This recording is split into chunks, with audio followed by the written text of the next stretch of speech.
महिन्यात लाड. आज 15 ऑगस्ट निमित्त स्त्री भ्रूण हत्येवर मी एक छोटीशी नाटिका सादर करणार आहे. त्यावर सर्वांनी विचार करावा अशी माझी नम्र विनंती. आई आई आई मला जगायचंय ग आई. आई मला जगायचंय. मला हे सुंदर जग पाहायचंय आई. मला हे सुंदर जग पाहायचंय. मला मारू नको आई. मला मारू नको आई. अगं मी बोलते तुझी परीच बोलतेस ना मला. अगं कोणी कोणाला उगाच भेटत नसतं, तर ती जन्मजन्मीची ऋणानुबंधन असतात. आपली आहेत का ग अशी ऋणानुबंधन, ज्याने आपण भेटलोही आणि दुरालोही. सांग ना आई सांग. असो कालच बाबांचा आणि तुझा विषय पोटात चोरून ऐकला ग.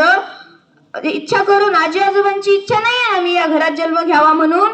सांग ना आई सांग. बाबा तुम्हाला तर आवडते ना लेक माझी लाडकी पाहायला.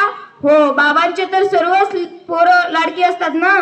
बाबा तुम्हीच आईला त्या मोठ्या दवाखान्यात घेऊन गेलता ना. तिथं किती मोठ्या मशनी होत्या. त्यात मी किती छान दिसत होते ना. सांगा ना बाबा सांगा. आजी तू का ग दिलंस ते आईला औषध. किती कडू होतं ते. मला खूप गुदमरत होतं आजी. मला खूप गुदमरत होतं. आजी तुझा एक मुलगी म्हणूनच जन्म झाला ना ग. मग माझं स्वागत तू नाही करणार तर आणि कोण करणार. सांग ना आजी सांग. आई तू का ग घेतलंस ते औषध. किती कडू होतं ते. मला खूप त्रास होत होता आजी. आई मला खूप गुदमरवून येत होतं. आई या जगात मी कोणाची आई तर कोणाची ताई बनून आहेस ना. मग मला गर्भात मारायची तुला एवढी का ग घाई. सांग ना आई सांग. आई मी तुझी घटमुट समजू शकते, पण मी तुला जरा सुद्धा त्रास देणार नाही. खर्चाचं म्हणशील तर ताईचे जुने कपडे घालेल, ताईची जुनी खेळणी खेळेल आणि ताईची जुनी दप्तर घेऊन शाळेला जाईल. खूप शिकेल आणि खूप मोठी होईल. बाबांना जरा सुद्धा त्रास देणार नाही आई. बाबांना जरा सुद्धा त्रास देणार नाही. आता तूच सांग. उद्याच्याला तू मला काढून टाकायला दवाखान्यात जाणार आहेस. याचे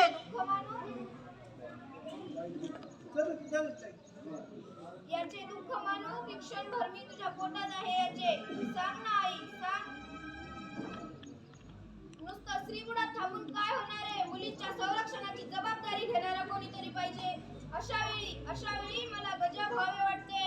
आणि मला विचारायचंय माझ्यातल्या अस्तित्वाला आणि रेणुकाला सुद्धा की आजपर्यंत जे आपण नटलो थटलो यात आपण खरंच समाधानी आहोत का.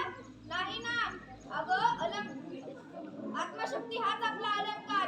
चला तर मग मोडून टाकूयात अन्याय अत्याचारी मनगटे. काढून टाकूयात अन्याय अत्याचारी मनगटे. तर आता रडायचं नाही लढायचं. ऐक मुली तुला सांगते पिंजऱ्यातच आता फडफडू नको. ऐक मुली तुला सांगते पिंजऱ्यातच आता फडफडू नको. पेटून उठ तू रडू नको. या जगातल्या दुर्योधनाच्या औलादीची कमी नाही. वाचवायला येईल कृष्ण कोणी याची